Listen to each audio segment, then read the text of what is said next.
মুসলমান আর কাফেরের মধ্যে এক নাম্বার পার্থক্যের নাম হলো নামাজ। কথা বলেন ঠিক কিনা? মুসলমানেরা নামাজ আদায় করবে, মুসলমানেরা কখনো নামাজ ছাড়বে না। আর বেঈমান হিন্দু খ্রিস্টান বৌদ্ধ এরা কি নামাজ আদায় করবে? না না, এরা কখনো নামাজ আদায় করবে না। আর মুমিন বান্দা যারা হবে এরা কখনো নামাজ ছাড়তে পারবে না। আল্লাহ রাব্বুল আলামিনের পয়গম্বর আরবি সাল্লাল্লাহু আলাইহি ওয়াসাল্লাম একটা হাদিসের মধ্যে বলেন, ইন্নাদ-দীনা ফি মুনজিলুন কামানজিলাতার রাস।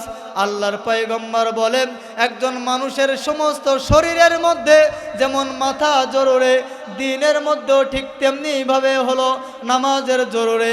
যেই বান্দার শরীরের মধ্যে মাথা থাকে না ওই বান্দা একজন পূর্ণাঙ্গ মানুষ হতে পারে না। আর আল্লাহ রাসূল বলেন, সমাজের মধ্যে, ইসলামের মধ্যে, দ্বীনের মধ্যে যেই বান্দা নামাজ আদায় করে না ওই বান্দার দ্বীনের মধ্যে, ইসলামের মধ্যে বিন্দু পরিমাণ কোনো অংশীদারিত্ব নাই। বলেন ঠিক কিনা? কিন্তু সমাজের মধ্যে এমনও মানুষ আমরা আছে, কিন্তু আমরা নামাজ আদায় করি না, মুসলমান দাবি করে, আছে না নাই? আছে না নাই? তুমি রমজান এলে রাখো না রোজা, দিনকে করো আঘাত, পয়সা কড়ির নেই তো অভাব, দাও না তো যাকাত। কথা বলেন ঠিক কিনা? তুমি রমজান এলে রাখো না রোজা, দিনকে করো আঘাত, পয়সা কড়ির নেই তো অভাব, দাও না তো যাকাত। তুমি ইমানদারির বড়াই করো, নেই তোমার ইমান। কেমন মুসলমান তুমি, কেমন মুসলমান, কেমন মুসলমান তুমি, কেমন মুসলমান।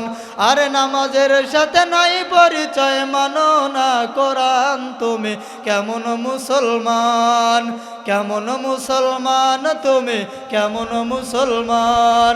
তুমি নবীর উম্মত দাবি করো, সুন্নাহ মানো না, নবীর অপমানে তোমার হৃদয় কাঁদে না। কথা বলেন ঠিক কিনা?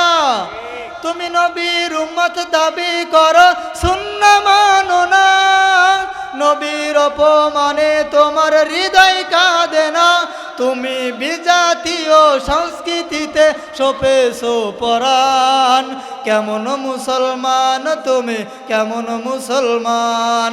আর নামাজের সাথে নাই পরিচয়, মানো না কোরআন, তুমি কেমন মুসলমান, কেমন মুসলমান তুমি, কেমন মুসলমান। কথা বলেন ঠিক কিনা? তাহলে বলেন তো কয়রার মুসলমান বন্ধুগণ আমার? মুমিন বান্দা যারা হবে এদের এক নাম্বার গুণের নাম হলো নামাজ কিনা? আচ্ছা বলেন তো, নামাজ পড়বেন নাকি নামাজ ছাড়বেন? জোরে বলেন, নামাজ পড়বেন না ছাড়বেন? নামাজ পড়াই লাগবে। আল্লাহ রাব্বুল আলামিনের পয়গম্বর আরবি সাল্লাল্লাহু আলাইহি ওয়াসাল্লাম বলেন, আল মুআজ্জালিনা মিন আসারিল উযু। নামাজের জন্য যেই সমস্ত বান্দাগুলো, নামাজের জন্য যেই সমস্ত বান্দাগুলো উযু করবে, উযুর পানি লাগাবে, কাল কিয়ামতের ময়দানে আল্লাহর পয়গম্বর বলে ওই সমস্ত বান্দা বান্দীদের, ওই সমস্ত উম্মত উম্মতিদের ওই উযুর জায়গাগুলোতে পূর্ণিমার চাঁদের মতো উজ্জ্বল হয়ে যাবে। বলেন সুবহানাল্লাহ।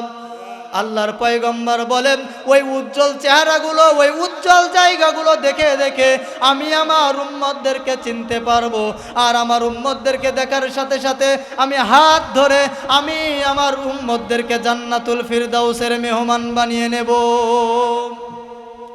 ও আমার প্রিয় বন্ধুগণ আমার, তাহলে বলেন নামাজ পড়া লাগবে কি লাগবে না? একটু জোরে বলেন, নামাজ কি পড়া লাগবে কি লাগবে না? অবশ্যই নামাজ পড়া লাগবে। এই নামাজ ছাড়া কেউ আল্লাহর জান্নাতে যেতে পারবে না। আল্লাহ রাব্বুল আলামিন আপনাকে আমাকে সূরাতুল মুমিনুন একটা সূরা উপহার দিলেন। আল্লাহ রাব্বুল আলামিনের পয়গম্বর আরবি সাল্লাল্লাহু আলাইহি ওয়াসাল্লামের কাছে সাহাবায়ে কেরাম বলতেছে, ইয়া রাসূলুল্লাহ, ইয়া হাবিবাল্লাহ, মুসলমানদের এই ক্রান্তি লগ্নে যেদিকে যাইতেছে মুসলমানরা নির্যাতিত হচ্ছে, নিপীড়িত হয়ে যাচ্ছে, কাফের বেঈমানগুলো মুসলমানদের উপরে অত্যাচার করতেছে। আবু বকর রাদিয়াল্লাহু তাআলা আনহু বলতেছে, আল্লাহর পয়গম্বর মনে হয় ইমানটা ছেড়ে দেই। হযরত উমর বলতেছে, ইয়া রাসূলুল্লাহ, আর পারতেছি না কষ্ট করে। হযরত বেলাল বলতেছে, ইয়া রাসূলুল্লাহ, মরুভূমির উত্তপ্ত বালুর উপরে আমাকে উলঙ্গ করে টানতেছে, আমার মনে হয় আমি ইমানটা ছেড়ে দেই। আল্লাহ রসুল বললেন, লা তাখফ ওয়ালা তাহজান, আবু বকর, বেলাল, চিন্তা করো না, পেরেশানি করো না, আমাদের সাথে কে আছে? ইন্নাল্লাহা মা'ানা, নিশ্চয় আমাদের সাথে আমাদের আল্লাহ আছে। সুতরাং চিন্তা করো না, কোনো পেরেশানি করো না। আল্লাহ রাব্বুল আলামিন বলল, জিবরাইল আমার দোস্তর ওখানে চলে যাও। এই সাহাবা একরামের ক্লান্তি লগ্নে এখন আর বসে থাকার সময় নাই, চলে যাও। সূরাতুল মুমিনুনের কয়েকটা আয়াত নাজিল করে দিয়ে প্রত্যেকটা সাহাবীদেরকে আশ্বাস দিয়ে দাও, মহান আল্লাহ তাআলা তোমাদের এই কষ্টের বিনিময়ে এমন একটা জান্নাত দান করবেন যেখানে শুধু শান্তি আর শান্তি আর শান্তি, যেখানে শান্তির কোনো শেষ নাই। সেই জান্নাতটার নাম হলো জান্নাতুল ফিরদাউস। আল্লাহ রাব্বুল আলামিন বলেন, সূরাতুল মুমিনুন নাজিল করে দিয়ে 6টা গুণ যাদের মধ্যে থাকবে আমি আল্লাহ তাআলা তাদেরকে জান্নাতুল ফিরদাউসের নাজ নিয়ামত আমি আল্লাহ দান করে দেব।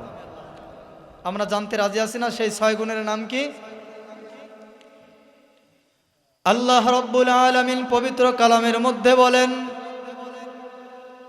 ও দুনিয়ার বান্দা বান্দিরা,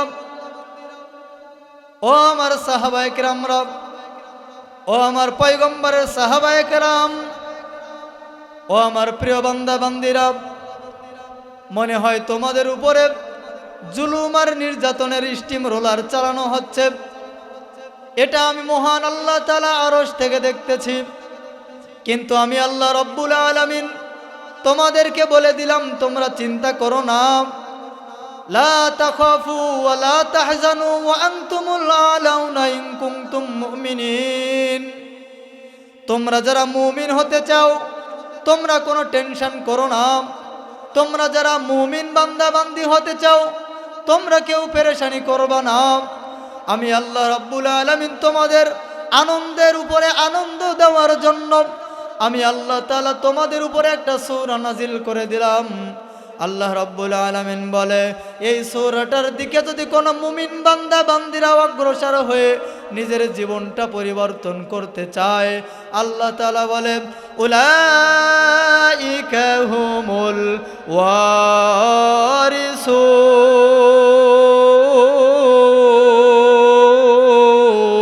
ওয়ারিসুন। আল্লাহ রাব্বুল আলামিন বলে, আমি আল্লাহ তাআলা তোমাদেরকে জান্নাতুল ফিরদাউসের ওয়ারিস বানিয়ে দেব। এবার বলেন তো আমার প্রিয় ভাইরা আমার, আল্লাহ রাব্বুল আলামিনের কথা সত্য না মিথ্যা? আরো জোরে বলেন। আল্লাহ রাব্বুল আলামিন বলে, ইন্না ওয়াদাল্লাহি হক, আমি আল্লাহ রাব্বুল আলামিনের ওয়াদা হলো সত্য। সুতরাং আমি আল্লাহ রাব্বুল আলামিন বলে দিলাম, এই 6 গুণ যাদের মধ্যে থাকবে আমি আল্লাহ রাব্বুল আলামিন তাদেরকে জান্নাতুল ফিরদাউসের ওয়াদা একমাত্র আমি আল্লাহ করে নিলাম। আমার প্রিয় ভাইরা আমার, আল্লাহ রাব্বুল আলামিন সূরাতুল মুমিনুন নাজিল করে দিলেন। ও আবু বকর, চিন্তা করো না। ও উমর, পেরেশানি করার কোনো দরকার নাই।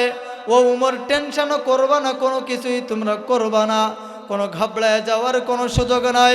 আমি আল্লাহ তাআলা তোমাদেরকে মুমিন মনে করি, আর এই মুমিন মনে করার জন্য আমি আল্লাহ তাআলা তোমাদেরকে শ্রেষ্ঠতম একটা সূরা নাজিল করে দিলাম। ও আমার সাহাবায়ে কেরামরা, ও আমার বান্দারা, তোমাদের উপরে যেই সূরাটা আমি আল্লাহ নাজিল করে দিলাম ওই সূরাটার নাম হলো সূরাতুল মুমিনুন। বলেন সুবহানাল্লাহ। এখন আমরা জানব সেই 6টা গুণ কি কি। আল্লাহ রাব্বুল আলামিন বলে, কদ আফলাহাল মুমিনুন,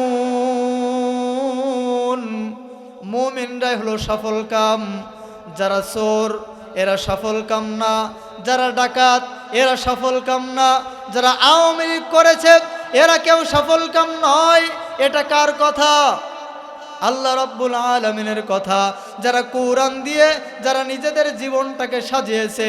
বাংলাদেশ জামাত ইসলামী যদি এই কোরআন দিয়ে নিজের জীবনটাকে সাজাতে পারে, তারাই হলো সফল কাম হয়ে যাবে। বিএনপি যারা করে, এরা যদি এই কোরআন দিয়ে সূরাতুল মুমিনুনের দিকে নজর দিয়ে চলতে পারে, আল্লাহ রাব্বুল আলামিন বলে তারা যেই দল করুক না কেন, শুধুমাত্র কোরআনের দিকে লক্ষ্য করে সূরাতুল মুমিনুনের উপরে যারা আমল করতে পারবে, আল্লাহ রাব্বুল আলামিন বলেন আমি আল্লাহ তাআলা তাদের জীবনের সমস্ত গুনাহগুলো আমি আল্লাহ মাফ করে দেব। তাহলে প্রিয় বন্ধুগণ আমার, সূরাতুল মুমিনুনের মধ্যে মহান আল্লাহ তাআলা কয়টা গুণের কথা বললেন? 6টা গুণের কথা বললেন। 1 নম্বর গুণের কথা মহান আল্লাহ রাব্বুল আলামিন বললেন, আল্লাযীনা হুম ফি সালাতিহিম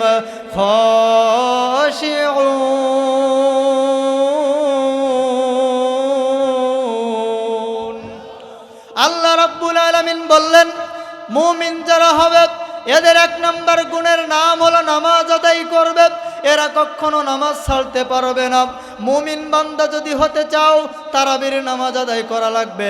মুমিন বান্দা যারা হতে চাও, ফজরের নামাজ আদায় করা লাগবে। মুমিন বান্দা যারা হতে চাও, তোমাদের জোহরের নামাজটা আদায় করা লাগবে। আসরের নামাজও ছেড়ে দেওয়া যাবে না, মাগরিবও ছাড়া যাবে না, ইশার নামাজও ছাড়া যাবে না। মুসলমান বন্ধুগণ আমার, মুমিনুন যারা হবে এদের 1 নম্বর গুণের নাম হলো এরা নামাজ ছাড়বে না, এরা নামাজ আদায় করবে। নামাজ আদায় করবে। কিন্তু বর্তমান সমাজের দিকে তাকাইলে দেখা যায় অনেক মুসলমান ভাইরা নামাজ আদায় করে না, অথচ মুসলমান দাবি করে। এমন মুসলমান আছে না নাই? কিন্তু আল্লাহর পয়গম্বর বলেন বাইনাল কুফরি ওয়া বাইনাল আবদি ইল্লা তারকুস সালাত। মুসলমান আর কাফেরের মধ্যে 1 নম্বর পার্থক্যের নাম হলো নামাজ। কথা বলেন ঠিক কিনা? মুসলমানেরা নামাজ আদায় করবে, মুসলমানেরা কখনো নামাজ ছাড়বে না। আর বেঈমান হিন্দু খ্রিস্টান বৌদ্ধ এরা কি নামাজ আদায় করবে? না না, এরা কখনো নামাজ আদায় করবে না। আর মুমিন বান্দা যারা হবে এরা কখনো নামাজ ছাড়তে পারবে না।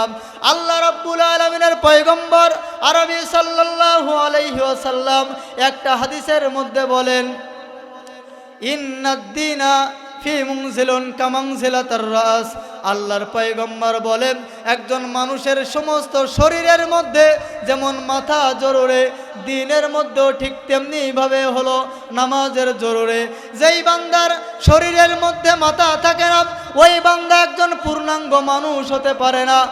আর আল্লাহ রাসূল বলেন সমাজের মধ্যে, ইসলামের মধ্যে, দ্বীনের মধ্যে যেই বান্দা নামাজ আদায় করে না, ওই বান্দার দ্বীনের মধ্যে, ইসলামের মধ্যে বিন্দু পরিমাণ কোনো অংশীদারিত্ব নাই। বলেন ঠিক কিনা?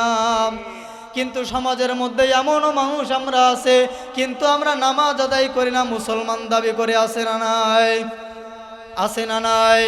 তুমি রমজান এলে রাখো না রোজা, দিনকে করো আঘাত, পয়সা কড়ির নেই তো অভাব, দাও না তো যাকাত। কথা বলেন ঠিক কিনা?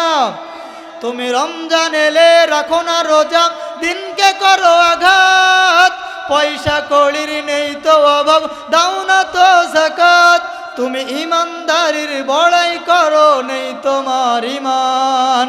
কেমন মুসলমান তুমি, কেমন মুসলমান, কেমন মুসলমান তুমি, কেমন মুসলমান। আরে নামাজের সাথে নাই পরিচয়, মানো না কোরআন, তুমি কেমন মুসলমান। কেমন মুসলমান তুমি, কেমন মুসলমান। তুমি নবীর উম্মত দাবি করো, সুন্নাহ মানো না, নবীর অপমানে তোমার হৃদয় কাঁদে না। কথা বলেন ঠিক কিনা? তুমি নবীর উম্মত দাবি করো, সুন্নাহ মানো না, নবীর অপমানে তোমার হৃদয় কাঁদে না। তুমি বিজাতীয় সংস্কৃতিতে সপেছো পরাণ, কেমন মুসলমান তুমি, কেমন মুসলমান। আরে নামাজের সাথে নাই পরিচয়, মানো না কোরআন, তুমি কেমন মুসলমান। কেমন মুসলমান তুমি, কেমন মুসলমান। কথা বলেন ঠিক কিনা? তাহলে বলেন তো কয়রার মুসলমান বন্ধুগণ আমার, মুমিন বান্দা যারা হবে এদের 1 নাম্বার গুণের নাম হলো নামাজ কিনা? আচ্ছা বলেন তো নামাজ পড়বেন নাকি নামাজ ছাড়বেন? জোরে বলেন, নামাজ পড়বেন না ছাড়বেন? নামাজ পড়াই লাগবে।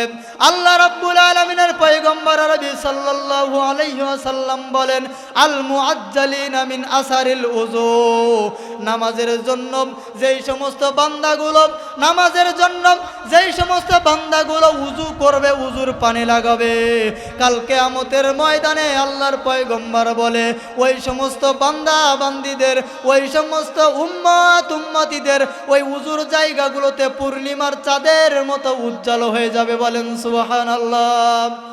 আল্লাহর পয়গম্বর বলেন ওই উজ্জ্বল চেহারাগুলো, ওই উজ্জ্বল জায়গাগুলো দেখে দেখে আমি আমার উম্মতদেরকে চিনতে পারবো, আর আমার উম্মতদেরকে দেখার সাথে সাথে আমি হাত ধরে আমি আমার উম্মতদেরকে জান্নাতুল ফিরদাউসের মেহমান বানিয়ে নেব।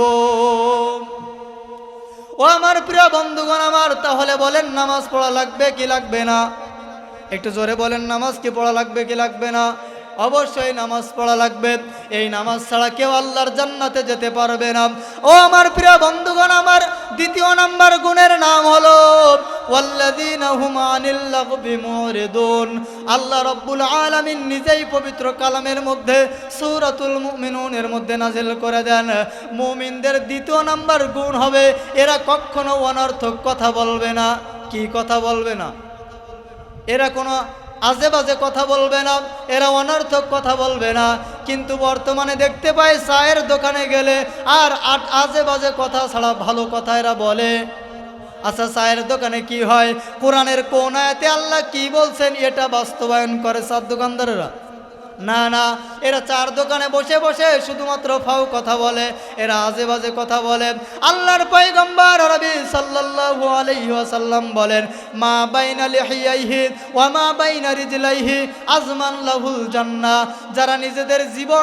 যারা নিজেদের জবানটারে যারা হেফাজত করবে, আল্লাহর পয়গম্বর বলে কাল কিয়ামতের ময়দানে আজমান লাহুল জান্নাহ, আমি পয়গম্বর, আমি রহমতের নবী, আমার সেই উম্মতদেরকে আমি পয়গম্বর জান্নাতে নেওয়ার সম্পূর্ণ জিম্মাদারি নিয়ে নিলাম। আচ্ছা বলেন তো বন্ধুগণ আমার, জবানের হেফাজত যারা করবে কে আমাদের জিম্মাদারি নিবে? আল্লাহর পয়গম্বর আমাদের জিম্মাদারি নিবে। আর আল্লাহর নবী যদি আমাদের জিম্মাদারি নিয়ে নেয়, বলেন তো আমাদের আর জান্নাত আর জাহান্নাম নিয়ে কোনো পেরেশানি আছে? কোনো পেরেশানি নাই। আল্লাহর পয়গম্বর বলেন, মা বাইনা লিহিয়াইহি ওয়া মা বাইনা রিজলাইহি আজমান লাহুল জান্নাহ। নিজেদের জিহ্বা যারা কন্ট্রোল করবে, নিজেদের জিহ্বা যারা হেফাজত করবে, আল্লাহ রাসূল বলেন কিয়ামতের ময়দানে আমি রাসূল তার জিম্মাদারি নিয়ে নিলাম, আর আমি রাসূল জিম্মাদারি নিয়ে সরাসরি জান্নাতুল ফিরদাউসের মেহমান বানিয়ে নেব। তাহলে বলেন বন্ধুগণ আমার, মুমিন বান্দা যারা হবে এদের 1 নাম্বার গুণের নাম কি হবে? এরা নামাজ ছাড়বে নাকি নামাজ পড়বে? নামাজ আদায় করবে। আর 2 নাম্বার গুণের নাম কি? জবানের হেফাজত করবে। এরা বেহুদা কোনো কথা বলবে না, ওরা আজে বাজে কোনো কথা বলবে না। ও বন্ধুগণ আমার, প্রিয় বন্ধুগণ আমার, আর 3 নাম্বার গুণের নাম হলো ওয়াল্লাযীনা হুম লিয-যাকাতি ফাইলুন। আল্লাহ রাব্বুল আলামিন বলেন মুমিন হবে এদের 3 নাম্বার গুণ হবে, এরা সব সময়ের জন্য যাকাত প্রদান করবে, এরা গরিবের হক মেরে খাবে না। বর্তমান জামানায় আমরা দেখতে পেয়েছি আওয়ামী লীগের জামানায় এরা যাকাতের টাকা তো দিবে তো দূরের কথা, আমাদের ট্যাক্সের টাকা কোটি কোটি টাকার সম্পদ যাকাত দিবে তো দূরের কথা। এরা আমাদের ট্যাক্সের টাকা, আমাদের মাথার ঘাম পায়ে ফেলে যে ট্যাক্স দিয়ে আমরা টাকা আদায় করেছে, এই শত কোটি টাকা নিয়ে এরা পালিয়ে গেছে। কথা বলেন ঠিক কিনা? কি আপনাদের এলাকায় কি সমস্যা? কি কোনো সমস্যা? তাহলে আওয়াজ দেন না কেন? ভয় পান? আরে আমি সুদূর যশোর থেকে জুম্মার নামাজ আদায় করে চলে আসলাম আপনাদের এলাকায়, আমি ভয় পাইতেছি না, আপনারা স্থানীয় মানুষ ভয় পান কি করে? ওরে আমার বুবু খাইছে ধরা, এবার তো আর রক্ষা নাই, হাসিনা নাই দেশে নাই, পালায় গেছে ইন্ডিয়ায়। কথা বলেন ঠিক কিনা? আরে আমাদেরকে যারা পাকিস্তানের দালাল বলেছিল, আমরা কেউ পাকিস্তানে চলে যাই নাই, পালিয়ে যাই নাই। তুমি সারা জীবন দিল্লির গোলামি করেছো, দাদার কথা মতো উঠেছো আর বসেছো, অবশেষে আমরা দেখতে পেয়েছি তুমি মোদির কোলে গিয়ে বসে আছো। কথা বলেন ঠিক কিনা? ওরে আমার বুবু খাইছে ধরা, এবার তো আর রক্ষা নাই, হাসিনা নাই দেশে নাই, পালায় গেছে ইন্ডিয়ায়। ওরে আমার বুবু খাইছে ধরা, এবার তো আর রক্ষা নাই, হাসিনা নাই দেশে নাই, পালায় গেছে ইন্ডিয়ায়। ওরে দিল্লি বুবুর মামা বাড়ি, সেটাই বুবু দিছে পাড়ি। কথা বলেন ঠিক কিনা? ওরে দিল্লি বুবুর মামা বাড়ি, সেটাই বুবু দিছে পাড়ি। কত টাকা খাইছো তুমি, কত টাকা নিছো তুমি, আমজনতা জানতে চাই। কথা বলেন ঠিক কিনা? আরে কত টাকা নিছো তুমি, আমজনতা জানতে চাই, হাসিনা নাই দেশে নাই, পালায় গেছে ইন্ডিয়ায়। ওরে আমার বুবু খাইছে ধরা, এবার তো আর রক্ষা নাই, হাসিনা নাই দেশে নাই, পালায় গেছে ইন্ডিয়ায়। বলেন বন্ধুগণ আমার, আওয়াজ দিয়ে কথা বলবেন, বাঘের বাচ্চার মতো কথা বলবেন। দীর্ঘ 16টা বছর আমাদের উপরে জুলুম আর নির্যাতনের যেই পরিমাণ স্টিম রোলার আমাদের উপরে চালিয়েছে, এরপরেও যারা স্বৈরাচারীদেরকে আবার ফিরিয়ে আনতে চায়, আমরা মনে করব আপনারা নব্য স্বৈরাচারীর ভূমিকা পালন করতেছেন। কথা বলেন ঠিক কিনা? আরে অনেকে বলে আপা খাইছেন, আপা বসছেন, আপা আসেন, আপা কখন আসবেন, এইরকম চিন্তা ভাবনা যাদের মাথার মধ্যে নিয়েছো, স্মরণ রাখবেন আমরা এই কয়রা থেকে, আমরা এখান থেকে আওয়াজ তুলতে চাই। আপনারা যারা খাইছেন আপা, বসছেন আপা, এইরকম আওয়াজ যারা দিবেন, বসে আছেন, পালিয়ে আছেন, থাকেন ওইভাবে, যদি আওয়াজ দেন জিব্বা টেনে কুত্তার সাথে খাওয়া দেবো। কথা বলেন ঠিক কিনা? কারণ দীর্ঘ 16টা বছর আমাদের উপরে এমন কোনো নির্যাতন নাই তোমরা চালাও নাও, আমরা তোমাদের কিছু বলি নাই। শুধুমাত্র বড় বড় নেতাগুলো ধরে ধরে জেলখানায় দিয়েছি। ছোট যেই সমস্ত নেতাগুলো আছে, যেখানে আসো সেখানে চুপ থাকো, তা না হলে তোমাদেরকেও কিন্তু জেলে ঢুকাইয়া দেবো। কথা বলেন না কেন বন্ধুগণ আমার? আপনারা দেখেন নাই, মাঝে বলছিল আমি আসতেছি, 26 তারিখে আমি আসতেছি, ঈদ তোমাদের সঙ্গে করব। কোথায় আপা কোথায়? আমরা তো আপনাকে আহলান সাহলান দিচ্ছি, আপনি আসেন। আসার সাথে সাথে যেই সমস্ত উলামায়ে কেরামদের উপরে হাজার রকমের নির্যাতন চালিয়েছো, আমরা দাঁড়িয়ে আছি আপনাকে বরণ করে নিয়ে আপনাকে আয়না ঘরে দেওয়ার জন্য। কথা বলেন ঠিক কিনা? তুমি আমাদেরকে কম জ্বালাও নাই, আমার এই শরীরের উপরে কম নির্যাতন করো নাই। বাংলাদেশ জামাত ইসলামী করবার কারণে, বাংলাদেশ ইসলামী আন্দোলন করার কারণে অনেক নির্যাতন করেছো, অনেক মাহফিল থেকে, স্টেজ থেকে নামিয়ে দিয়েছো। কি আপনারা দেখেন নাই? আমরা সেই দিন কিছু বলি নাই, আমরা আল্লাহর কাছে দিয়েছিলাম। আমার অনেক মুসল্লি আমারে বলতো, হুজুর কি ব্যাপার, আমরা এত দোয়া করি, আল্লাহ কি কবুল করবে না? তখন আমি শুধুমাত্র একটা কথা তাদেরকে এলান করে দিতাম, মুসল্লি ভাইয়েরা আপনারা টেনশন করবেন না, আমি শুধু এতটুকুই বলতে চাই, হাসিনা পালিয়ে যাবে, ফিরাউনের মতো এরও একটা ইতিহাস হয়ে থাকবে। আমরা না হলেও আমাদের পরের জন্ম, এর পরের জন্ম এসে হাসিনার নামে গল্প করে, স্বৈরাচার আছে একজন শেখ হাসিনা নামে, এই গল্প তাদের শোনায় ইতিহাস সৃষ্টি করবে। কথা বলেন ঠিক কিনা? দেখছেন বাংলাদেশের ইতিহাসে কোনো স্বৈরাচার এরকমভাবে পালিয়ে গেছে? দেখছেন নাই? পালিয়ে যায় নাই। ও ভাইরা আমার, কোন দলের দিকে রওনা হচ্ছ? তোমার যেই দল তোমার জান্নাতে নিবে তো দূরের কথা, বাংলাদেশে তোমাদেরকে রেখে দিল্লি পালিয়ে গেছে। ওই স্বৈরাচারকে আনার জন্য বিন্দু পরিমাণ যদি পরিকল্পনা করে থাকো, তোমাদের ওই পরিকল্পনা বিন্দু পরিমাণ কাজে আসবে না। তো ভাইরা আমার, বলতেছিলাম মুমিন বান্দা যারা হবে, এদের 3 নাম্বার গুণের নাম হবে এরা যাকাত প্রদান করবে। কি প্রদান করবে? যাকাত প্রদান করবে। কিন্তু এরা যাকাত দিবে তো দূরের কথা, এরা হাজার হাজার কোটি টাকা নিয়ে দেশ থেকে পালিয়ে গেছে। বন্ধুগণ আমার, আমরাও বলতে চাই, তোমরা যারা দেশ থেকে কোটি কোটি টাকা নিয়ে পালিয়ে গেছো, তোমরা আসো, তোমাদেরকে বরণ করে নেব। তবে শাপলা চত্বরে তোমরা যে হত্যা করেছো, একেবারে অগণিত লাশ তোমরা ওই দিন রাত্রে ফেলেছিলে। এরপরে আল্লামা দেলাওয়ার হোসেন সাইদি সাহেবের যেই দিন তোমরা ফাঁসি কার্যকর করেছিলে, আমাদের কয়রা থেকে, সাতক্ষীরা থেকে বান্দাগুলো ঢাকার উদ্দেশ্যে রওনা হয়েছিল, তোমরা বাগেরহাটে, এরপরে তোমরা বরিশালে এদেরকেও নির্বিচারে এদেরকে হত্যা করেছিলে। এরপরে আবার 2000 ছাত্রছাত্রীদের রক্তের বিনিময়ে আমরা এক নতুন বাংলাদেশ পেয়েছি। এই নতুন বাংলাদেশের উপরে কোনো স্বৈরাচার, পুরাতন স্বৈরাচার হোক না কেন, নতুন স্বৈরাচারও যদি কোনো আঙ্গুল দেখাতে চায়, এরা যদি আবার জিহ্বা নাড়ায়, আবার যদি এই সোনার বাংলাদেশের উপরে কোনো রকম অরাজনৈতিক এরপরে কোনো রকম সার্বভৌমত্বের উপরে এর উপরে কালিমা লোপন করতে চায়, বাংলার তাওহীদি মুসলমানরা বিন্দু পরিমাণ মেনে নিবে না। কথা বলেন ঠিক কিনা? কি আপনারা মেনে নেবেন? কোনো মেনে নেওয়ার কোনো সুযোগ নাই। প্রিয় বন্ধুগণ আমার, তাহলে মুমিন যারা হবে এদের 3 নাম্বার গুণের নাম বলতেছিলাম। এরা জাকাত প্রদান করবে, এরা জাকাত প্রদান করবে। আর যদি এরা জাকাত না দেয় তাহলে এরা কোথায় যাবে? জান্নাতে যাবে নাকি জাহান্নামে যাবে? জাহান্নামে যাবে। এটা কোরআনের কথা নাকি আমার বানানো কথা? এটা আমার বানানো কোনো কথা নয়, এটা কোরআনের একটা কথা। আল্লাহ রাব্বুল আলামিন বলেন, মুমিন বান্দা যারা হবে এদের 3 নাম্বার গুণের নাম হবে ওয়াল্লাযীনা হুম লিযাকাতি ফাইলুন। এরা জাকাত প্রদান করবে। এই জাকাত দেওয়া এটা হলো মুমিনদের জন্য একটা গুণের নাম।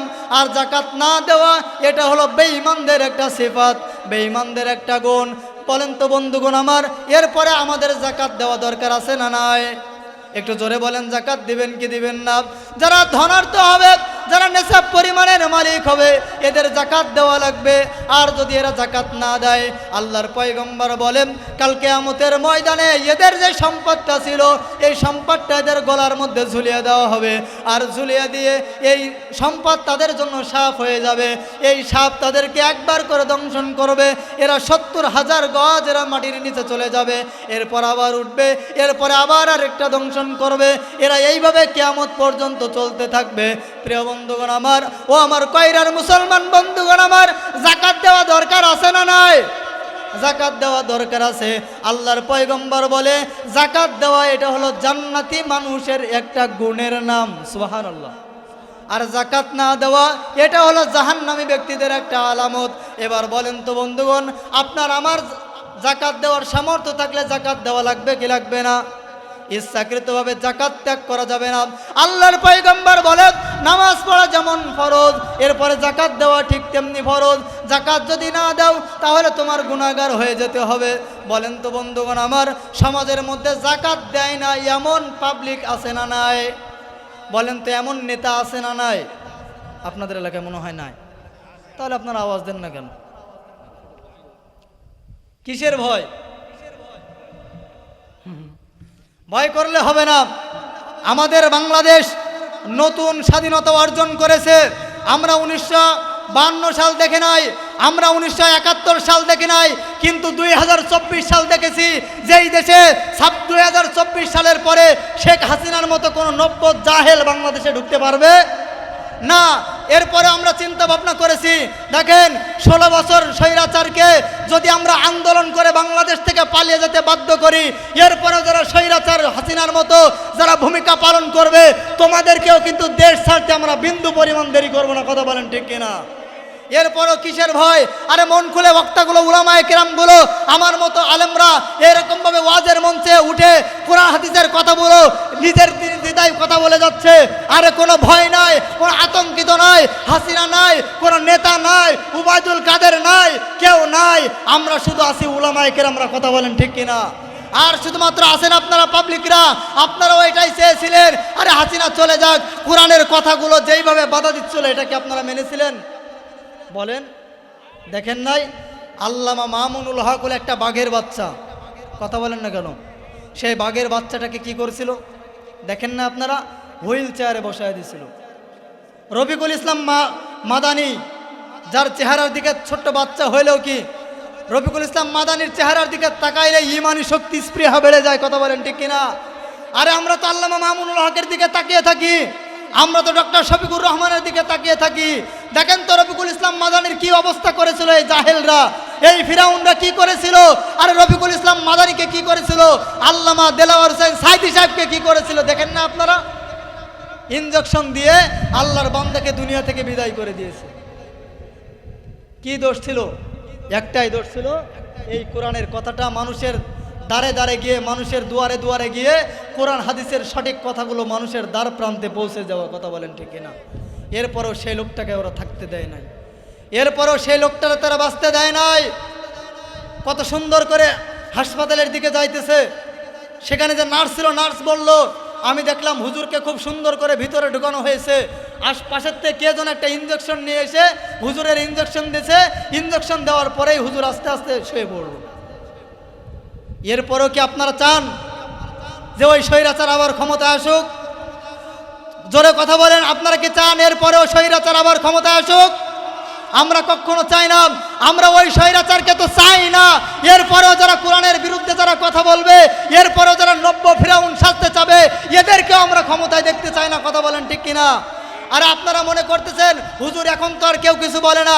আরে কয়েকদিন আগে মোংলায় দেখেন নাই, বলেছে মোংলার এক এমপি বলেছে, বিএনপির এক নেতা বলেছিল, নাম ধরে বললাম কেউ কষ্ট পাবেন না, বলছে এই জামাত ইসলাম এই কোরআনের কথা বলে, এই কোরআন হলো একটা ভাওতাবাজি কিতাব। কথা জোরে বলেন না কেন? এই কোরআন একটা ভাওতাবাজি কিতাব। এরপরে বিএনপির এক বড় নেতা, টপ লেভেলের নেতা, যেটাকে তারা অনুসরণ করে বলেছে আমরা কোরআন এবং হাদিস এই শরিয়া আইনে আমরা বিশ্বাসী না। নাউজুবিল্লাহ বলেন। সেও বিএনপির এক বড় নেতা, মহাসচিব, সেই কথা বলেছে আমরা শরিয়া আইনে বিশ্বাসী না। আরে আমরা বলতে চাই, যেই দলের একজন মহাসচিব বলতে পারে আমরা কোরআন হাদিস অনুযায়ী চলতে চাই না, শরিয়া আইনে আমরা বিশ্বাসী না, শরিয়া আইন আমরা বাস্তবায়ন করতে চাই না, আমরা বলতে চাই তোমরাও স্বৈরাচারীর এক বিন্দু পরিমাণ কমও না। কথা বলেন না কেন? আরে দেখেন নাই, আবারও বলতেছি, যেই ব্যক্তি এই কথা বলেছে আমরা শরিয়া আইনে বিশ্বাসী না, ওই ব্যক্তি দেখেছি কয়েকদিন আগে আবার চরমনার ময়দানে গিয়ে, আমি আমার জায়গা থেকে বলছি, ওই ব্যক্তিকে কখনো মাথায় টুপি দিতে দেখি নাই, কিন্তু চরমনায় যাওয়ার পরে আল্লাহর বান্দা ওই মির্জা ফখরুল ইসলাম আলমগীর মাথায় টুপি উঠে গেছে। বলেন আল্লাহু আকবার। তার মানে মির্জা ফখরুল টের পেয়ে গেছে, আমি যদি এখন বর্তমানে কোরআনের বিরুদ্ধে কোনো কথা বলি, হাদিসের বিরুদ্ধে কোনো কথা বলি, টুপিওয়ালাদের বিরুদ্ধে যদি কোনো কথা বলি, আমারও শেয়ার থাকবে। সুতরাং বলতে চাই, রাজনীতি করবেন কোরআন দিয়ে রাজনীতি করবেন, আর যারা কোরআন দিয়ে রাজনীতি করতে চায় এদের বিরুদ্ধে যদি পরিমাণ যদি বৃদ্ধাঙ্গুলি দেখানোর জন্য চেষ্টা করেন, কালিমা লোপন করার জন্য চেষ্টা করেন, আমরা আওয়ামী লীগের বিরুদ্ধে যেমনিভাবে আমরা দাঁড়িয়ে গেছিলাম, দল মত নির্বিশেষে যেমনিভাবে দাঁড়িয়ে গেছিলাম, আপনাদের বিরুদ্ধেও কিন্তু আমরা নেমে যাব। কথা বলেন ঠিক কিনা? রাজনীতি করতে হলে কোরআন দিয়ে রাজনীতি করবেন, কোরআনের বিরুদ্ধে গিয়ে রাজনীতি করলে ওই রাজনীতির মুখে আমরা লাথি মারব। কথা বলেন না কেন বন্ধুগণ আমার? আরে আমি জানি কয়রার মুসলমানদের ইমানের পাওয়ার আছে, কারণ বর্তমান বাংলাদেশে সাতক্ষীরা হলো বাংলাদেশের 1 নম্বর জামাত ইসলামের ঘাঁটি। কথা বলেন ঠিক কিনা? এরপরে আমাদের দক্ষিণ অঞ্চল কয়রা আছে, পাইকগাছা আছে, জামাত ইসলামের অন্যান্য সংগঠনেরা আছে, ইসলামী আকীদায় এরা দেশ গড়তে চায়। সুতরাং আমি কয়রার মুসলমানদেরকে বলবো, দিন প্রচারের লক্ষ্যে, সংসদে কোরআনকে বাস্তবায়নের লক্ষ্যে আপনারা ইসলামী আন্দোলন করতে রাজি আছেন না নাই? যেই দল বলে কোরআন একটা ভাওতাবাজি কিতাব, যে দল বলে আমরা শরিয়া আইনে বিশ্বাসী না, আপনাদের কাছে বলতে চাই, ওই দল যদি আপনারা করেন তাহলে ওই দলের মতো আপনাদেরকে কিন্তু জাহান্নামে যাওয়া লাগবে। রাজনীতি করবা, কোরআন দিয়ে রাজনীতি করবা, এটা কার কথা? আরো জোরে বলেন, এটা আল্লাহর কথা। আর আপনি যদি বলেন এই কোরআন একটা ভাওতাবাজি কিতাব, আপনার দল এবং সংগঠন কোরআনের বিরুদ্ধে অবস্থান নিয়েছে কিনা? জোরে বলেন, নিয়েছে কিনা? সুতরাং বলতে চাই, উপরের লেভেলে যারা আছেন কোরআন দিয়ে রাজনীতি করবেন, ইসলামী দলগুলোকে একটি প্ল্যাটফর্মে এসে এক রাজনীতি করবার জন্য আহ্বান জানাচ্ছি। আপনারা দলে দলে বিভক্ত হবেন না। তবে কয়রার মুসলমানদেরকে একটা আশ্বাস দিতে চাই, একটা আনন্দের কথা বলতে চাই, যা বাংলাদেশ জামাতে ইসলামী, হেফাজতে ইসলাম আর চরমনায়ওয়ালারা একই প্ল্যাটফর্মে এসে গেছে। আল্লাহু আকবার বলেন। তারা বলতে চাচ্ছে 300 আসনে আমরা সিট দেব। বাংলাদেশ জামাতে ইসলামী, হেফাজতে ইসলাম আর চরমনায়ওয়ালারা প্রত্যেকটা জায়গায় ভোটের বাক্স ইসলামী দলগুলোর একটাই থাকবে। আরো জোরে বলেন আল্লাহু আকবার। কারণ অন্যান্য সংগঠনওয়ালাদের বাক্স থাকবে, আর প্রত্যেকটা জায়গায় ইসলামী আন্দোলনের, ইসলামের পক্ষে যারা আছে তাদের একটা বাক্স দেওয়া হবে, যেন সাধারণ মানুষ ভোট কেন্দ্রে যাওয়ার পরে তারা বুঝতে পারে এইটা হলো ইসলামী দল আর এগুলো হলো আন ইসলামী দল। বলেন আল্লাহু আকবার। এত সুন্দর একটা পরিকল্পনা তারা করতেছে, এরপরে আপনাদের জান্নাতে যাওয়ার একটা পথের মাধ্যম দেখিয়ে দিচ্ছে। এবার যদি সুযোগ কাজে লাগাতে না পারেন, কিন্তু আপনার আমার কপাল কিন্তু এবার পড়ে যাবে। ঠিক কিনা বলেন? সুতরাং এই সুযোগ কেউ হাতছাড়া করবেন না। ইসলামকে ক্ষমতায় আনবার জন্য কারা কারা তৈরি আছেন, 2 হাত তুলে আল্লাহকে দেখা দেন। নারায়ে তাকবীর। দলমতার সীমানা ভুলে এক হও রে মুসলমান, ইমান দীপ্ত চেতনায় জাগো রক্ষা করো দিনের মান। কথা বলেন ঠিক কিনা? দলমতার সীমানা ভুলে এক হও রে মুসলমান, ইমান দীপ্ত চেতনায় জাগো রক্ষা করো দিনের মান। নয়া জামানার সেনানি জাগো সিপাহী নৌজওয়ান, নয়া জামানার সেনানি জাগো সিপাহী নৌজওয়ান, নয়া জামানার সেনানি জাগো সিপাহী নৌজওয়ান। কথা বলেন ঠিক কিনা? দলমতার সীমানা ভুলে এক হও রে মুসলমান, ইমান দীপ্ত চেতনায় জাগো রক্ষা করো দিনের মান। প্রিয় বন্ধুগণ, আমার সময় সংক্ষেপ হওয়ার কারণে 6টা গুণের কথা আপনাদেরকে বলতে পারি নাই। যতটুকু কথা বললাম, আল্লাহ তাআলা আমাকে ঈমানের সাথে ইখলাসের সাথে আমল করার তৌফিক দান করুন। আর আপনাদেরকেও দিন কায়েমের জন্য ইসলামী আন্দোলনের কর্মী হওয়ার জন্য আহ্বান করছি। রাজি আছেন তো ইনশাআল্লাহ? আল্লাহ তাআলা আমাদের সব ভাইকে ইসলামের জন্য কবুল করুন।